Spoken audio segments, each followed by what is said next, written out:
Cobrinha Verde, o herdeiro de Besouro. Em 12 de maio, há 37 anos, falecia Rafael Alves França, ou mais conhecido como Mestre Cobrinha Verde. Sua data de nascimento é uma incógnita. Há divergências entre as datas de 1908 ou 1912, e foi um dos mais temidos e respeitados capoeiristas de sua época, apesar da pouca estatura.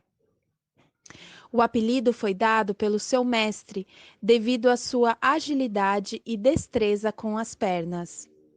Trazia consigo os segredos das mandingas antigas dos negros de engenho do recôncavo baiano e as esquivas aprendidas com o lendário Besouro de Mangangá, ou Besouro de Santo Amaro, o capoeirista mais famoso da Bahia. Sua lenda perdura até hoje e inspirou a realização do filme Besouro.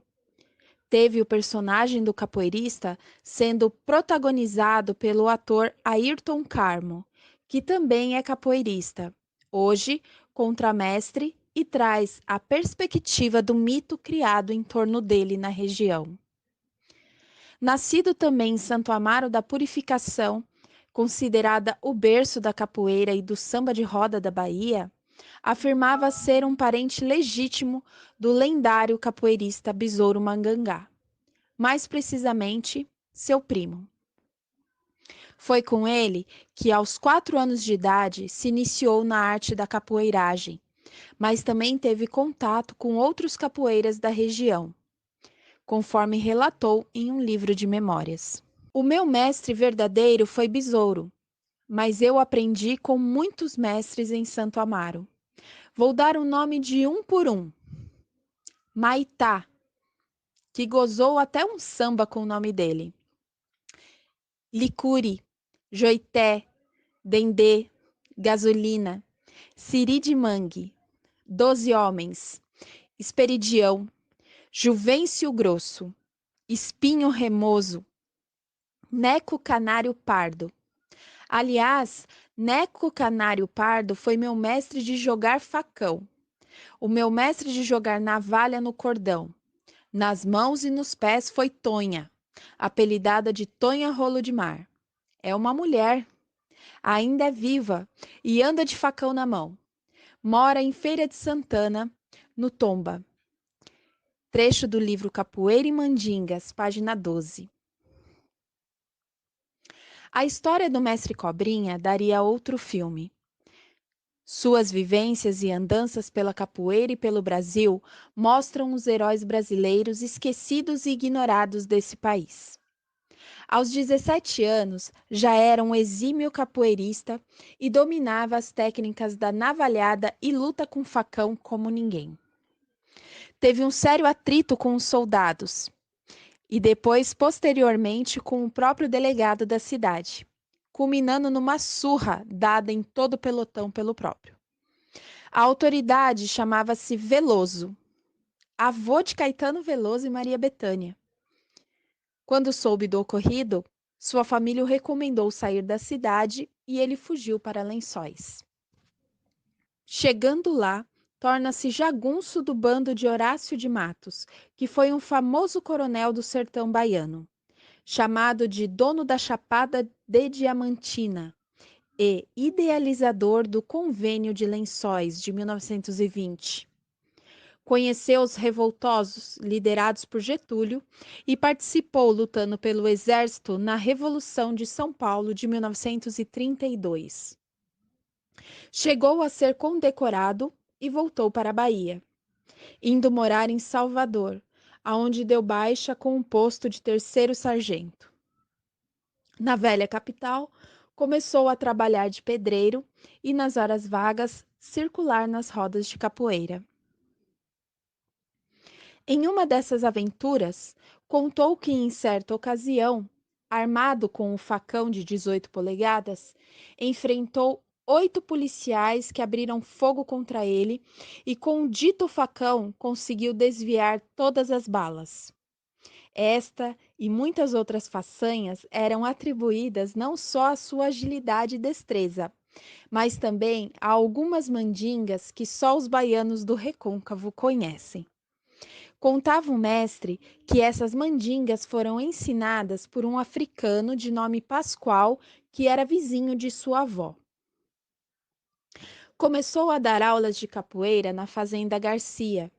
Chegou a dividir os trabalhos com o mestre Pastinha em sua academia e nunca cobrou para ensinar a capoeira. Promessa feita por ele ao seu primo Besouro. Era conhecedor de várias rezas deixadas pelos negros de engenho, alguns africanos, e sempre falava para os seus alunos: Não era só com a capoeira que eu me livrava dos meus inimigos. O bom capoeirista é mágico. Ele tem o poder de aprender boas orações e usar um bom breve, porque a capoeira não livra a gente de bala.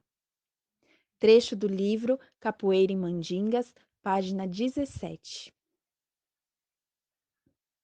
Em 1963, foi convidado pelo ator de cinema Roberto Batalin para gravar um disco de capoeira, junto com os mestres Traíra, famoso capoeirista aluno de Valdemar, e Gato Preto, que foi seu aluno. Este disco foi um dos primeiros do gênero e é considerado uma obra-prima da capoeira pelos pesquisadores. O LP gravado dentro do barracão de Valdemar, num quarto onde ele guardava os seus berimbaus, teve texto escrito por Dias Gomes, desenhos de Caribé, várias fotos dos capoeiristas da época, entre eles do próprio Cobrinha.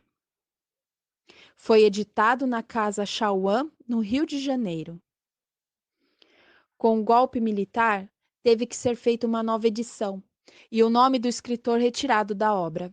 Devido aos seus posicionamentos políticos, este disco recebeu o nome de Mestre Traíra Capoeira da Bahia. O mestre foi o responsável por fazer essa ponte entre a capoeiragem de Salvador e a do Recôncavo, dos engenhos de açúcar, fazendas de cacau rural e primitiva. Conhecedor de mandingas, ensinou rezas, a arte da navalha e difundiu a lenda de besouro nas rodas de capoeira da cidade, além de ter liderado uma famosa roda também numa localidade chamada Chame-Chame. Dizia o mestre que possuía um patuá com poderes mágicos que poderia livrá-lo de inimigos e de algumas situações críticas quando se metia em alguma confusão. Dizia também que esse patuá era vivo e que ficava pulando quando era deixado num prato virgem. Mas um dia o patuá foi embora por causa de um erro que o mestre havia cometido. Foi um dos poucos conhecedores do jogo de Santa Maria, toque onde os capoeiras jogavam com navalhas entre os dedos dos pés. E chegou a ser o mais antigo capoeirista em atividade. Muito do misticismo e da mandinga da nova capoeira do século XX deve-se a esse mestre.